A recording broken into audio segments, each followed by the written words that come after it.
প্রতিটা গ্রাম পঞ্চায়েতে একজনকে নিয়োগ করা হয়েছে। 15 বছর আমরা কাজ করছি। সেই ক্ষেত্রে আমরা প্রতিটা গ্রাম পঞ্চায়েতে যারা কাজ করে তাদেরকে বিভিন্ন জায়গায় অফিসারের হাতে হেনস্থা হতে হয়েছে।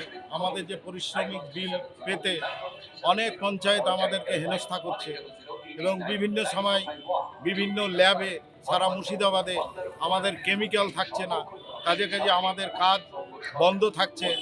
আমরা অনিশ্চিত ভাবছি আমরা কাজ স্থায়ীকরণ যাতে হয়, আমাদের যাতে মাসিক ভাতা আমাদের হয় এবং স্থায়ীকরণ করা হয়।